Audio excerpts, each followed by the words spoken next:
get going really fast.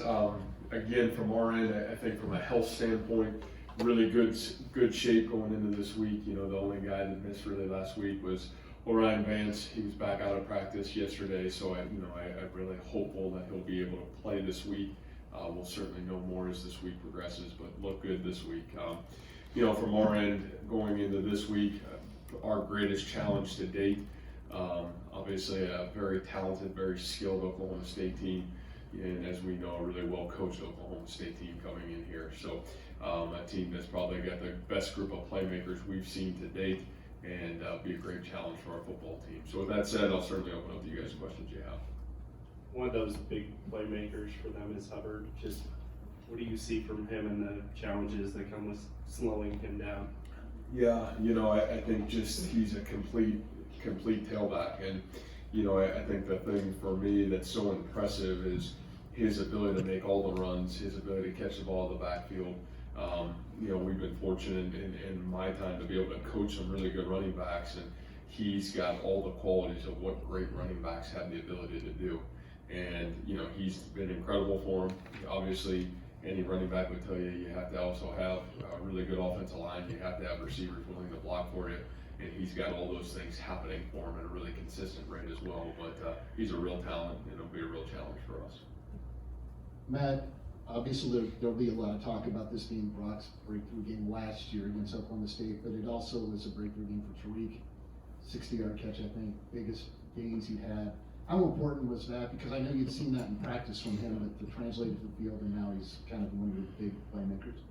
Yeah, you know, I just think for him, as any young player, you know, to be able to finally apply that into a game setting and to be able to make that play in a game setting, those are big. And, you know, I obviously started there, and he was able to kind of finish off with a really good year a year ago, and I think that confidence really allowed him to go into this fall and really this off season and go to work with Brock. And I think what you've seen is those two have a really great connection in some critical moments, even at the early stages of this season so far.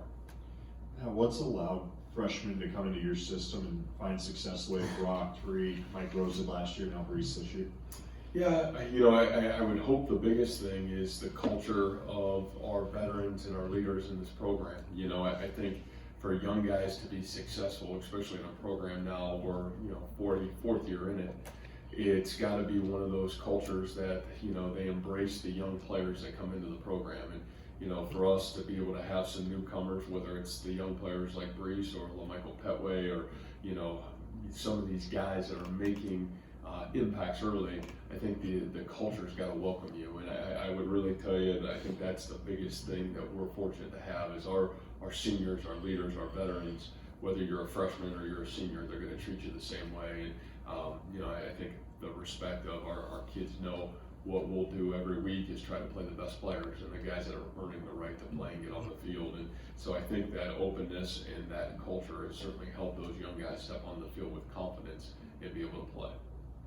As you know, the last 3 weeks since Baylor, the offensive line pass protected pretty well. What have you seen from Brock's ability to go through some of his reads? The one that sticks out to me is the play where he gets it to Brees for the 61-yard gain. Was that, I mean, it looked like he went through a couple reads and then checked down to that. What have you seen from his ability to do that? Yeah, you know, I felt like Brock has been, that's something that he's had a really, I think he's had a really keen ability to do that early in his career. And, you know, I think obviously the better you're protecting it, the better you're going to have the ability to feel confident that you can continue to move through your reads and your progression. But, you know, Brock's one of those guys, and I think it's shown early this season. That's why so many guys have so many different catches. He's got that unique ability to find where the open space is and get the ball where it needs to go. And, you know, I think you make a great point that you got to have the ability and time to get there. But I do think that's something that makes Brock really special. You talked a little bit about Brees's unique skill set yesterday. When you're recruiting a guy like that, it doesn't have to be him specifically, but anybody, how do you go about evaluating their film and projecting to see if they can end up doing it at the next level, whether it's early on or later in their career? Yeah, you know, I just think for us, we've been really fortunate to find guys that, number one, just have a unique skill set at that tailback position. you know, I think that the all-around guy is maybe even more important to us in the recruiting process than it is just the, you know, just the great runner in high school. And you know, for us, it's been those guys, and some have been tailbacks, some have been quarterbacks, and you know, if you even go back to some of those guys at Toledo, some of those guys were wide receivers or slot receivers, and you know, I think guys that have the ability to do special things with the ball in their hand is really important. And Brees is one of those guys. I think if you watch his high school film, as much as it is him running the ball, it's his ability to catch the ball in the backfield that really stands out. So, you know, you're always projecting no matter what happens in recruiting, but I do think, you know, being dynamic with the ball in your hand is something that we look for in the recruiting process, whether it's a slot receiver or whether it's a tailback. Those things are really important to us. Matt, looking at the last 3 games and comparing them to the 2 games you lost and maybe even the one around, the yards, you're getting more yards, but that's not significant, but the points are really significant. You all talk about finishing. Right. Has that been a big factor there? You know, you got to remember this is think about what we're talking about on the offensive side. You're talking a true sophomore quarterback. You're talking about a running back position that's kind of still just sorting itself out, but now it's a true freshman. You're talking about really young wide receivers, and you know, when you talk about that, you're going to have to grow. It's not going to just happen, and I think that's where. You know, that's part of the process of growing and building as a team. And, you know, every year that's going to have to occur because you're going to lose good players and the next group is going to have to step up. And as much as you say, boy, they're ready to go in fall camp, you know, I know I've said this a million times, until you step out under the lights, until you go through failure, the ebbs and flows of a game, and have the ability to respond to that. I think that's part of a growing process. And so I do think that's part of the offense's growing process a little bit. You know, finding out who, what, how, and really building from there. And I think that group's really done a nice job of building as this season's going. Okay, so we debated the randomness of turnovers a lot earlier in the year, you know, and I look at Oklahoma State and they've turned it over a lot lately, but they're still scoring. Right. So like, does that make them even more dangerous? Yeah, if turnovers are random, Yeah. or if there's any truth to that at all. Like, does that make them even more scary just because they're still scoring at this output, but they're giving up a lot of possessions? You know, I think, Christopher, you turn on the film and the sheer ability that jumps off the film. I mean, the receiving core led by one of the most dynamic receivers in college football right now, the running game, and then you see this super talented quarterback who you talk about a young player growing into his own. You almost see his evolution happening. Elite arm strength, elite escapability, making elite plays with great consistency right now. And it's a dynamic as an offense as we face so far. And you know, they're really impressive. And so I think when you have some of those elite playmakers, it gives you the ability to overcome maybe a bad bounce here or a bad situation here and continue to put yourself and your team in a really good situation to be successful, and they've been able to do that on the offensive side. You talked a little bit about the growing pains that come with, you know, having so many young players on offense. What are some of the, I guess, learning moments that have to take place on the field for them to adjust and for you guys to get clicking to the point that you are at right now? And did you envision it kind of taking this, I don't want to say long, but taking this kind of journey throughout the season? Well, I think every season has its own journey, and yes, I really did. You know, to me, that's college football, and you know, it's certainly college football here, where you got to remember offensively, you lost 2 of the most prolific offensive players in the history of Iowa State football, and David Montgomery and Keith Butler. What stat I saw, it was the first time in 30 years that a Iowa State player caught a touchdown in the NFL. Like, come on. So you lost 2 of those kind of guys, and then all of a sudden, you know, you gotta start back over a little bit. And so I think it was going to be a process to get there, and you know, it'll still be. You know, it's not a finished made product by any stretch of the imagination. These are young players that are growing before our eyes, and the tribute is is they've grown this fast, this quickly, to be quite honest with you.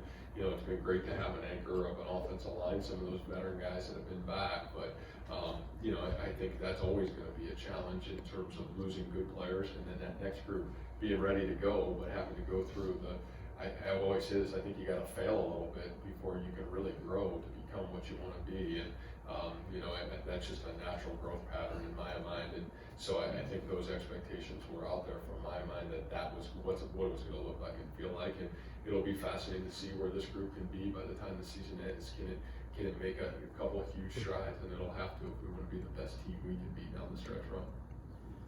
Depending on the metrics you look at, you guys are top 5, 10, 15 offense in the country, but about all those numbers, you've improved from last year. You just touched on it, losing guys like David McKean, and then also having a lot of young players you're relying on. How is it that you've improved over last year?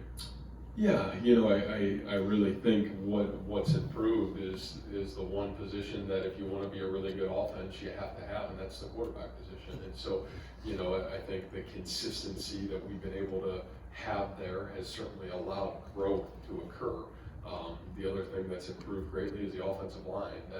That has allowed growth to occur. And when those two things are set in stone, then you can build an offense. And, you know, those are things that we just haven't been fortunate to have. We've had to develop those over the last 3 years here.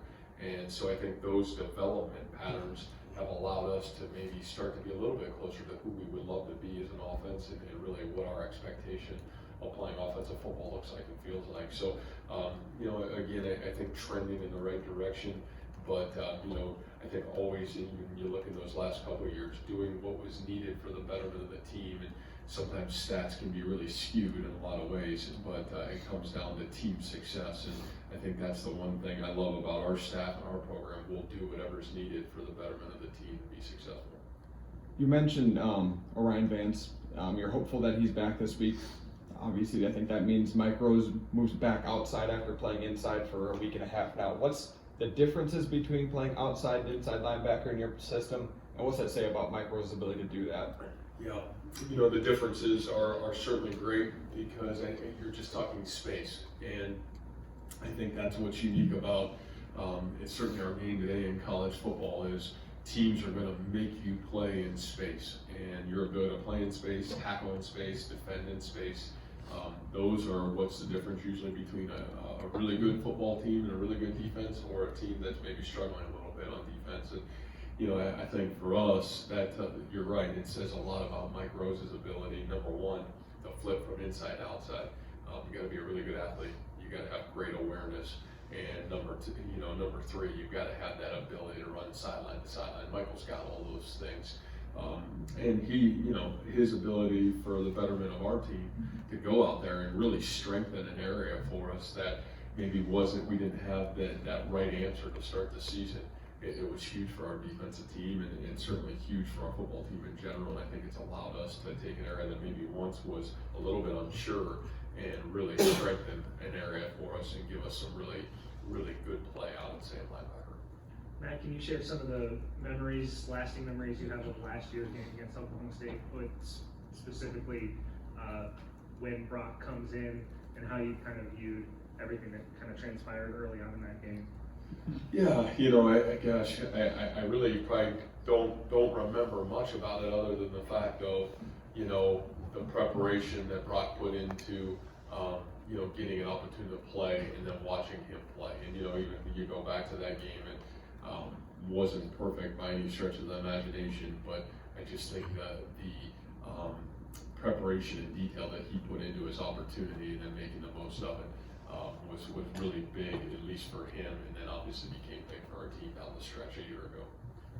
On that note, how have you seen Brock change from that game one, and how have you seen some of the things remain the same with him too that he needed to keep the same? Yeah, I think that's probably my favorite part about Brock. I don't know if there's one difference in who and what he is as a human being today is than what he was, you know, a year ago when he came onto our campus. And I think the greatest growth for him has certainly occurred in terms of growing as a quarterback, in terms of owning an offense and growing within the offense, and having great leadership amongst his peers. But the same guy, the same person, the same preparation, he's the same guy today as he was a year ago when he came on this campus, and that's what makes him really special. Charlie said it may sound like he wasn't very happy after the West Virginia game, and then obviously that led into this last game, but he said he's, since the Baylor game, maybe teams are defending a little bit different. Have you noticed that, and how has he had to try to grow to, figure out how teams want to game plan him? I think Charlie made that up, to be honest with you. I don't know, like, Charlie thinks he's smarter than he is, but, to be honest with you, I think what Charlie's done is he's added consistency to his game from the start of the season to where he is right now. And that's asking a lot, and he did some good things last week, and to be really honest with you, there's some other areas he needs to get better at. And, I think one of the things about Charlie is he wants to be a really good football player. He's got a great understanding of the position, and yet he's still growing at it. You gotta remember, this is a young man that was a wide receiver in high school, and has kind of learned how to become a really good tight end. And that growth pattern is still happening, but I think the best thing that's happened for him is from a year ago, and really even the spring to where he is right now, is the consistency of play has really started to show. And that part's really positive. And again, you're asking a position other than maybe quarterback, that's a really hard position to play. What you ask a tight end to do in a football game is more than probably everybody else in the football field. You gotta block, you gotta know the run game, you gotta know the pass game, and the intricacies of all those things are challenging. And Charlie's certainly working really hard to become a good, consistent player at those spots. What have you seen from Bryce Meeker lately, especially since the Baylor game?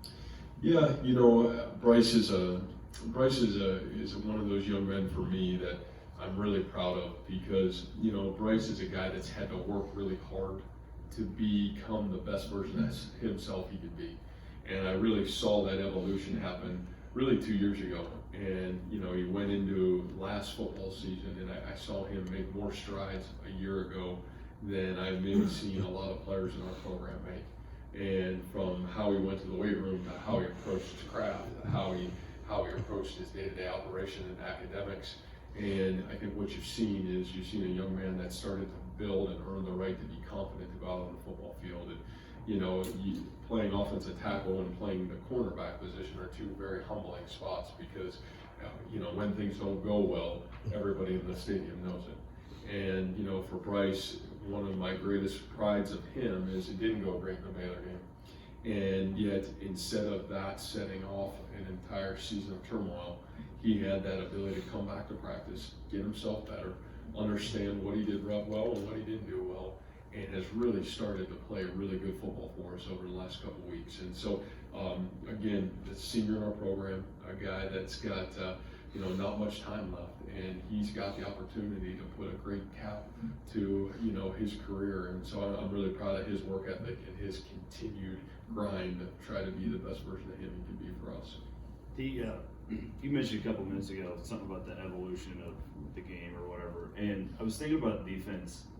So, it was pretty well publicized in the offseason that a lot of schools came in here to check with you guys.